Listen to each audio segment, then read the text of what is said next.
Assalamualaikum warahmatullahi wabarakatuh, anak-anak. Waalaikumsalam warahmatullahi wabarakatuh, Bu Guru. Bagaimana kabar kalian hari ini, anak-anak? Alhamdulillah. Alhamdulillah, luar biasa. Ya, menerapkan protokol kesehatan ya anak-anak ya. Jangan lupa memakai masker dan cuci tangan serta jaga jarak. Kita akan belajar namanya jurnal penyesuaian perusahaan dagang. Tujuan pembelajaran yang ingin kita capai yaitu peserta didik diharapkan dapat membuat jurnal penyesuaian. Kalian dengan materi yang kemarin, materi sebelumnya tentang siklus akuntansi perusahaan dagang, kita sudah belajar apa saja ya anak-anak? Bukti transaksi. Benar sekali, Agus. Pintar sekali. Belajar apa lagi? Pencatatan ke dalam jurnal pembelian, pengeluaran kas zona umum. Ya, masih ingat ya Feni ya. Kemudian ada apa lagi yang terakhir? Sudah belajar apa lagi? Memposting ke buku besar, Bu Guru. Ya, pintar berarti ya. Kita sudah belajar siklus akuntansi. Seperti pertama kita analisis dulu bukti transaksinya, kemudian kita mencatat ke jurnal khusus dan jurnal umum seperti pembelian, pengeluaran kas, penjualan, dan penerimaan kas. Ya, kemudian kita posting ya, setelah dicatat ke jurnal umum kita posting ke buku besar. Ya, setelah membuat buku besar kita membuat namanya neraca saldo. Ya, neraca saldo itu yang kita butuhkan untuk membuat jurnal penyesuaian. Jadi jurnal penyesuaian itu apa sih? Jurnal yang digunakan untuk melakukan proses pencatatan saldo pada akun-akun tertentu dan dapat mencerminkan jumlah yang sebenarnya sebelum berlanjut ke proses penyusunan laporan keuangan. Ya, akun-akun yang perlu disalahparuki dan metode virtual yaitu harga pokok penjualan. Kemudian ada penyusutan aset tetap, seperti penyusutan peralatan, penyusutan kendaraan, gedung, mesin, ya.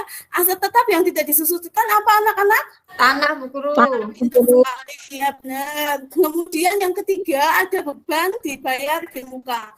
Ya, beban dibayar di muka ini ada dua pencatatan, bisa dicatat sebagai aset dan bisa dicatat sebagai beban. Selanjutnya slide-nya kok nggak jalan ya? Beban yang masih harus dibayar. Seperti apa sih? Ada utang gaji, utang bunga. Selanjutnya ada beban kerugian piutang.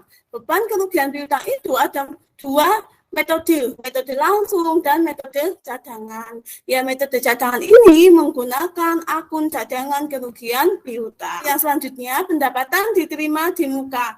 Ya, pendapatan diterima di muka ini bisa dicatat sebagai utang dan dicatat sebagai pendapatan. Dan yang terakhir, pendapatan yang masih akan diterima. Ya, namanya kita masih menerima pendapatan, berarti kita punya namanya piutang. Contohnya ada piutang bunga, piutang sewa. Ibu akan memutar video, ya. Kalian amati, kemudian kita akan mendiskusikannya ya anak-anak.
Video yang Ibu tayangkan kan sudah kalian amati. Ibu akan menayangkan lagi tentang PowerPoint yang harus kalian amati, yaitu tentang neraca lajur. Ya, ini ada neraca lajur PD Mawar per 31 Desember 2018.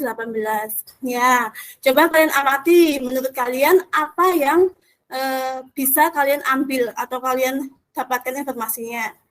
Membentuk dulu kalian menjadi beberapa kelompok ya. Kelompok 1 itu ada kelompok namanya harta lancar. Diingat, harta lancar. Kelompoknya Mas Agus, ya, Mbak Warti, dan Mbak Nisa.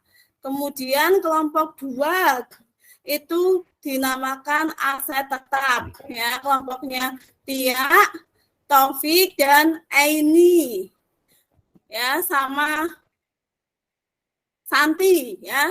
Kelompok 3 itu ada kelompok utang lancar. Utang lancar itu kelompoknya Denny, Anjar, dan Anis, ya. Sudah terbagi semua ya kelompoknya ya.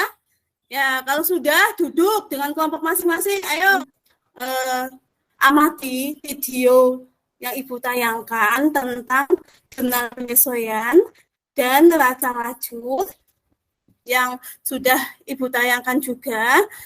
Apa sih yang bisa kamu simpulkan? Saya masih bingung aku. Oh, Fendi masih bingung. Kenapa, Fen? Iya. Bingung kenapa? Itu melihatnya, videonya muter-muter kok. Oh, yang bisa membantu Feni menjelaskan. Menurut saya adanya bukti dari bagian lain yang belum dicatat oleh bagian akuntansi, sehingga saldo dari Benar, bagian ya. lain itu berbeda. Ya, pintar sekali ini ya. Ah. Anis. Jadi, video yang Ibu tampilkan tadi merupakan gambaran simulasi pada perusahaan ketiga, sehingga terjadi perbedaan antara saldo bagian akuntansi dengan saldo divisi lain.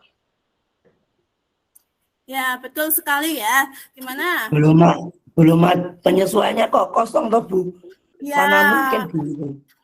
Ya, pintar sekali ya Anjar ya. Ya, tidak ada jurnal penyesuaiannya. Kalau tidak ada jurnal penyesuaiannya, kok bisa dibuat neraca saldo setelah penyesuaian? Bisa atau enggak harusnya? Tidak Bisa, Bu. Ya, maka kita harus buat dulu ya. Kita buat dulu jurnal penyesuaian. Mencatatnya menggunakan apa data yang kita butuhkan? Kita membutuhkan data neraca saldo dan bukti memorial ya. Ya, Ibu kan tadi sudah membentuk kelompok ya. Silakan diskusikan ya. Diskusikan tentang permasalahan mengenai jurnal penyesuaian ya. Sebelumnya Ibu akan bagi dulu LKPD sama bahan ajar ya. Kalian cari literatur di internet boleh, tapi syaratnya buka HP nggak boleh buka situs lainnya, hanya untuk mencari tentang jurnal penyesuaian saja. Ya, silakan diskusikan ya. Sudah selesai diskusinya? Sudah, Bu Guru. Ya. Sudah, Fen?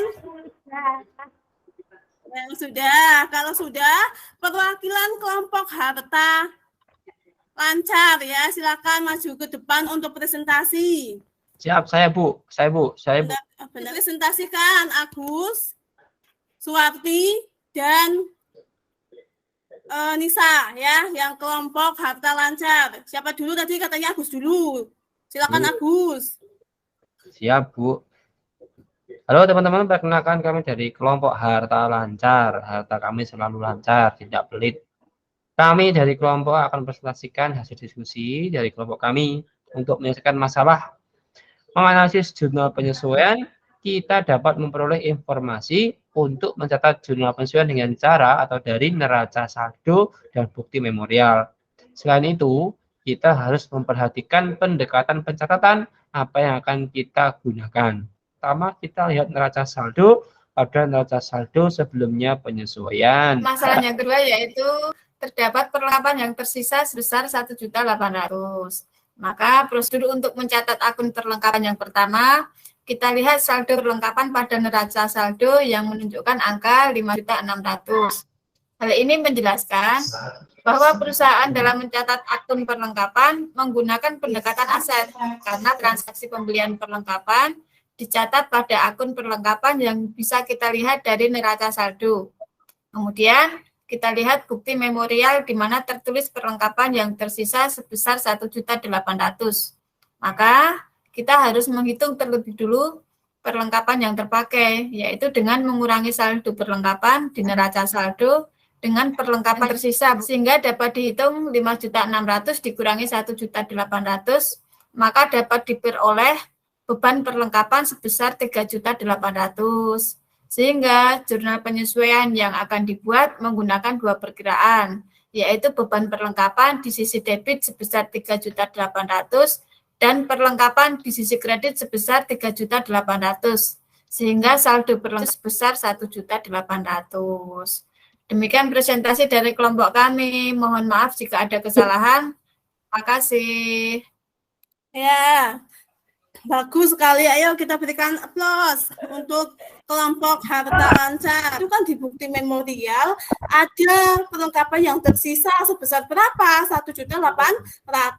Sedangkan di neraca saldo perlengkapannya jumlahnya berapa di neraca saldo? Nah, di neraca saldo perlengkapannya 5.600.000, maka harus disesuaikan biar menunjukkan kondisi yang sebenarnya. Dengan cara bagaimana? Kita cari perlengkapan yang terpakainya berapa ya. Jadi yang saldonya di perlengkapan di neraca saldo kan 5.600.000 ya, sedangkan di bukti memorial itu tersisa 1.800.000. Kita cari bebannya dengan cara bagaimana? Kita kurangi ya, 5.600.000 kita kurangi 1.800.000, maka akan diperoleh 3.800.000. Maka jurnalnya bagaimana sih? Kalau yang diketahui itu perlengkapan ya, perlengkapan di sini ya, debit ya, maka perlengkapannya kan sudah dipakai ya, maka perlengkapannya jadi berkurang ya. Kalau perlengkapan berkurang itu di debit atau di kredit anak-anak? Kredit, Bu. Kredit. Ya, kredit. Maka yang di debit yaitu beban perlengkapan dan kreditnya perlengkapan. Berapa? 3.800.000 rupiah. Ini kita menggunakan pendekatan aset. Kenapa? Karena yang diketahui di neraca saldo ini adalah akun perlengkapan, bukan beban perlengkapan. Jadi kita menggunakannya pendekatan aset. Kan tidak anak-anak? Tidak, Bu. Jelas sekali, Bu Guru. Dibacakan, Pen? Dibaca. Aku di bawah ini harus disesuaikan pada jurnal penyesuaian adalah atas D utang, D perlengkapan, D utang piutang, D kas kecil. Ya, jawabannya apa, Gus? Apa, Gus? Jawabannya, Gus? Perlengkapan, Bu. Ya, pinter ya. Benar nggak sih? Kita lihat ya. Ya, benar ya. Maka dikasih jempol. Kita ice breaking dulu ya, biar menghilangkan rasa capek. Kita akan menghitung ya. Kalau Fitri bilang 1, 2, 3, 4 ya. 1, 2, 3, 4. Kelipatan 4 yang kata 4 berarti diganti dengan dor ya. Nanti kelipatan 2 kalinya kita dor lagi. Paham?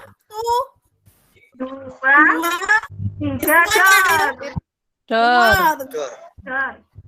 5, 6. Ini dapat lagi. 7, dor. 9, 10, 11, dor. Sudah akhiran, ini jam Fitri jam paling terakhir. Tapi ternyata kalian itu semangat dan fokus ya. Ya, kalau begitu, ayo kita simpulkan ya. Tadi itu sudah ngapain saja sih kita pembelajarannya? Jurnal penyesuaian, Bu. Kita sudah belajar jurnal penyesuaian ya, sudah diskusi tentang jurnal penyesuaian dan sudah membuat jurnal penyesuaian.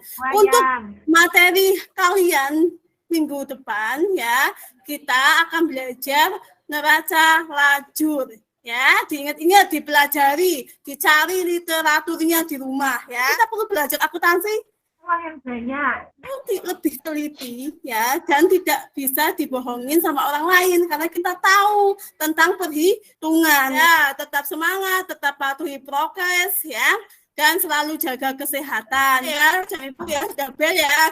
Gus, dipimpin doa, Gus. Siap, Bu. Baik, untuk pembelajaran kita pada hari ini, teman-teman, berdoa mulai. Selesai. Terima kasih, Bu. Ya, terima kasih Ibu Akhiri. Assalamualaikum warahmatullahi wabarakatuh. Waalaikumsalam warahmatullahi wabarakatuh.